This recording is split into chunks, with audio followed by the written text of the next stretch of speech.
പ്രിയപ്പെട്ട കുട്ടികളെ, എല്ലാവർക്കും പുതുവത്സരാശംസകൾ നേർന്നുകൊണ്ട് മലയാളം മധുരതരത്തിൻ്റെ പുതിയൊരു ക്ലാസ്സിലേക്ക് സ്വാഗതം ചെയ്യുകയാണ്. ഇന്ന് നമ്മൾ പഠിക്കുന്നത് 8ാം തരം കേരള പാഠാവലി 5ാം യൂണിറ്റിലെ കപ്പവാട്ടിൻ്റെ കഥ എന്ന പാഠമാണ്. ഇത് എഴുതിയത് ശ്രീ മുരളീധരൻ തഴക്കരയാണ്.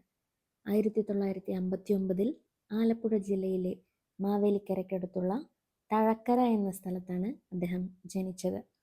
കേരളത്തിൻ്റെ കാർഷിക പൈതൃകത്തെയും വിജ്ഞാനത്തെയും പരമ്പരാഗത കൃഷിരീതികളെയും ആചാരങ്ങളെയും മനസ്സിലാക്കിയ അദ്ദേഹം 1992 കോഴിക്കോട് ആകാശവാണി നിലയത്തിൽ ഫാം റേഡിയോ റിപ്പോർട്ടറായി ജോലിയിൽ പ്രവേശിച്ചു.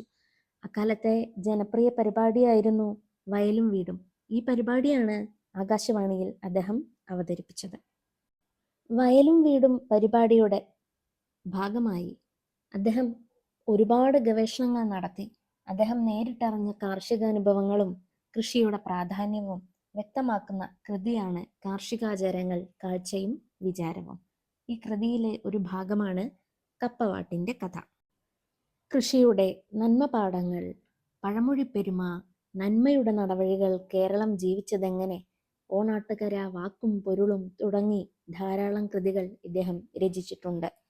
ഇന്നത്തെ തലമുറയ്ക്ക് തീരെ പരിചിതമല്ലാത്ത ഒന്നാണ് കപ്പവാട്ടിൻ്റെ കഥ. പാഠത്തിലേക്ക് കടക്കുന്നതിന് മുമ്പ് പ്രവേശകം ഒന്ന് നോക്കൂ. ഒറ്റയ്ക്ക് നട്ടാൽ വിളയുന്നതും ഒരുമിച്ച് നട്ടാൽ വിളയുന്നതും ഒരേ വിളവല്ല. തീർച്ചയായും ഒറ്റയ്ക്ക് വിളവുണ്ടാക്കാൻ സാധിക്കും, എന്നാലത് ഒരുമിച്ച് നട്ട് വിളയുന്ന വിളവാകില്ല. ഒരുമിച്ച് വിളവുണ്ടാക്കുമ്പോൾ വിളയുന്നത് വിള മാത്രമല്ല, പരസ്പര സ്നേഹവും കരുതലും സഹകരണവും കൂടിയാണ്. കുട്ടികളെ, ഒത്തുപിടിച്ചാൽ മലയും പോരും, ഐകമത്യം മഹാബലം, ഒരുമയുണ്ടെങ്കിൽ ഉലക്കമേലും കിടക്കാം എന്നൊക്കെ കേട്ടിട്ടില്ലേ? ഇതുമായെല്ലാം സമാനാശയം പുലർത്തുന്നതാണ് പ്രവേശകവാക്യം. ഇനി നമ്മൾക്ക് കപ്പവാട്ടിൻ്റെ കഥയിലേക്ക് കടക്കാം. കപ്പവാട്ടിൻ്റെ കഥ. മലനാട്ടിലെയും ഇടനാട്ടിലെയും ഉൾനാടൻ ഗ്രാമങ്ങളാണ് കപ്പവാട്ടിൻ്റെ അണിയറയും അരങ്ങും.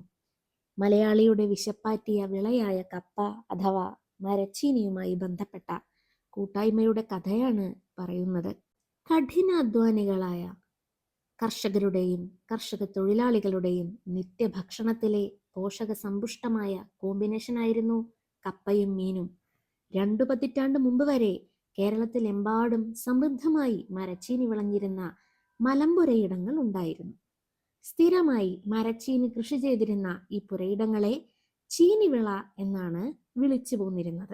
മലബാറിലേക്ക് കപ്പകൃഷി പറിച്ചു നട്ടത് തിരുവിതാംകൂറിൽ നിന്നുള്ള കുടിയേറ്റ കർഷകരായിരുന്നു.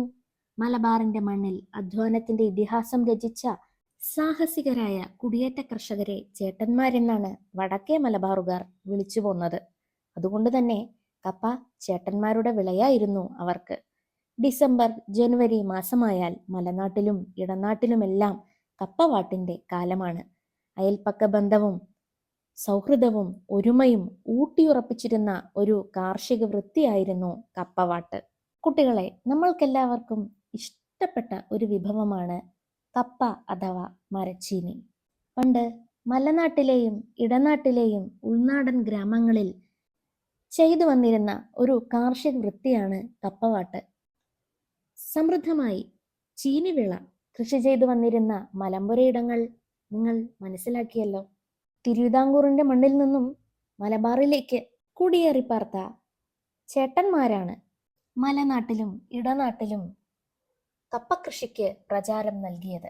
ഡിസംബർ, ജനുവരി മാസങ്ങളിലാണ് ഇവിടങ്ങളിൽ കപ്പവാട്ട് എന്ന കാർഷിക വൃത്തി ആരംഭിക്കുക. മലനാട്ടിലെ ഓരോ വീട്ടുകാരും തങ്ങൾക്ക് ഒരു വർഷത്തേക്ക് ആവശ്യമായ കപ്പ വാട്ടി പത്തായത്തിലോ അരിപ്പെട്ടിയിലോ ചണച്ചാക്കിലോ സൂക്ഷിച്ചു വെക്കുക എന്നത് ഒരു രീതിയായിരുന്നു. കപ്പവാട്ട് ഓരോ വീടുകളിലും ഒരു ആഘോഷം തന്നെയായി മാറിയിരുന്നു. കുട്ടികളും മുതിർന്നവരും അങ്ങനെ കുടുംബത്തിലെല്ലാവരും ഒപ്പം അയൽപ്പക്കക്കാരും ഇതിൽ സർവാത്മന പങ്കാളികളാകുന്നു. ആരും കാഴ്ചക്കാരല്ല, ഓരോരുത്തരും തങ്ങളാൽ കഴിയുന്ന ജോലികൾ ചെയ്യുന്നു. അക്ഷരാർത്ഥത്തിൽ ഇതൊരു കാർഷിക പാരസ്പര്യമായിരുന്നു. കപ്പ വാട്ടി ഉണക്കാനുള്ള പാറയൊരുക്കുക എന്നതാണ് ആദ്യ പടി. ചിക്കുപായയിലോ ഇന്നത്തെ പോലെ സിൽപോളിൻ ഷീറ്റിലോ അല്ല കപ്പ ഉണക്കുന്നത്. കൃഷി സാധ്യമല്ലാത്ത വിശാലമായ പാറപ്പുറത്താണ് കപ്പ ഉണക്കുന്നത്. കപ്പവാട്ട് സീസണ് മുമ്പായി ഈ പാറപ്പുറം നന്നായി തൂത്ത് വൃത്തിയാക്കും. 1-1.5 ടൺ കപ്പ ഉണക്കിയെടുക്കാൻ കഴിയുന്നത്ര വിശാലമായ പാറയുണ്ടായിരുന്നു. കർഷകർ പരസ്പരം ആലോചിച്ച് കപ്പ വാട്ടുന്ന തീയതിയും മറ്റും നേരത്തെ തീർച്ചയാക്കും. ഈ തീയതി തെറ്റിക്കാൻ പാടില്ലെന്നത് പരസ്പര വിശ്വാസത്തിൽ അധിഷ്ഠിതമായ തീരുമാനമായിരുന്നു. കപ്പവാട്ടിനും കപ്പ ഉണക്കുന്നതിനുമെല്ലാം പരസ്പരം സഹായിക്കേണ്ടതിനാൽ ഒരു ടൈം ടേബിൾ ഇട്ടു തന്നെയാണ് മലനാട്ടിലെ ഗ്രാമീണ കർഷകർ കപ്പവാട്ടിന്റെ കാര്യങ്ങൾ ക്രമീകരിച്ചിരുന്നത്. കുട്ടികളെ, കപ്പ വാട്ടുന്നതിനായി കുടുംബത്തിലും അയൽപ്പക്കത്തും ഉള്ള എല്ലാവരും കൂടാതെ കുട്ടികളും മുഴുമനസ്സോടെ പങ്കെടുക്കുന്ന കാഴ്ചയെക്കുറിച്ചാണ് ലേഖകൻ പറയുന്നത്. കപ്പ വാട്ടുന്നതിന്റെ ആദ്യ പടി എന്ന് പറയുന്നത് എന്താണ്? അതെ, പാറയൊരുക്കുക എന്നതാണ്. പാറ വൃത്തിയാക്കിയെടുക്കുക. കൂടാതെ മറ്റൊരു പ്രധാനപ്പെട്ട കാര്യം കൂടി ഇവിടെ പറയുന്നുണ്ട്. എന്താണത്? അതെ, കപ്പവാട്ടിന് തീയതി നിശ്ചയിക്കുക. ഇവിടെ പരസ്പര വിശ്വാസം എന്ന ഒരു കാര്യം ലേഖകൻ പ്രത്യേകം സൂചിപ്പിച്ചിരിക്കുന്നത് കാണാം. കപ്പ പറിച്ചെടുക്കുന്നതിന്റെ തലേ ദിവസം തന്നെ ഇലയും മറ്റും ഒടിച്ചു നിർത്തും. ശരാശരി ഒരു മൂട് കപ്പ ചുരുങ്ങിയത് 15 കിലോഗ്രാം വരെ ഉണ്ടാകും. കപ്പത്തണ്ടിൽ കുറുകെ ഒരു കഴ വെച്ചു കെട്ടി ആ കഴയിൽ പിടിച്ചാണ് കപ്പ പറിക്കുന്നത്. കപ്പയുടെ തൊലി പൊളിക്കുന്നത് സ്ത്രീകളാണ്. കപ്പ അരിയുന്നത് പുരുഷന്മാരും. സ്ത്രീകൾ പൊളിച്ചിടുന്ന കപ്പ 2-3 എടുത്ത് അരിയാനായി മുതിർന്നവരുടെ കൈകളിൽ എത്തിക്കുന്നത് കൊച്ചുകുട്ടികളാണ്. അണ്ണാറക്കണ്ണനും തന്നാലായത്. അരിഞ്ഞ കപ്പ ചെമ്പിലാണ് വാട്ടിയെടുക്കുന്നത്. നന്നായി കഴുകി വൃത്തിയാക്കി ചെമ്പിൽ നിറച്ച് കപ്പ മുങ്ങിക്കിടക്കാൻ പാകത്തിൽ വെള്ളം നിറച്ചാണ് വാട്ടുന്നത്. പതയും തിളയും കണക്കാക്കി ചെമ്പിൽ നിന്നും കപ്പ വാരുന്നതിന് നെടുനാളത്തെ പരിചയത്തിലൂടെയുള്ള ഒരു കൈത്തിട്ടം കർഷകർക്കുണ്ട്. കപ്പ പാകത്തിന് വെന്തില്ലെങ്കിലും വേവ് കൂടിയാലും പ്രശ്നമുണ്ട്. വാട്ടുകപ്പയുടെ നിറത്തെയും രുചിയെയും അത് ബാധിക്കും. നന്നേ വെളുപ്പിനെ ആരംഭിക്കുന്ന കപ്പവാട്ട് ജോലികൾ രാത്രി ഏറെ വൈകുവോളം തുടരും. ശ്രമദാനമായി ഇതിൽ പങ്കുചേരുകയും പണിയെടുക്കുകയും ചെയ്യുന്നവർക്ക് ഭക്ഷണമുണ്ടായിരുന്നു. ജോലിയുടെ ആയാസം അറിയാതിരിക്കാൻ നാടൻ പാട്ടുകളും തനത് പ്രത്യേകതയായിരുന്നു. പച്ചക്കപ്പ വേവിച്ചതും ആറ്റുമീൻ കറിവെച്ചതുമായിരുന്നു പ്രധാന ഭക്ഷണം.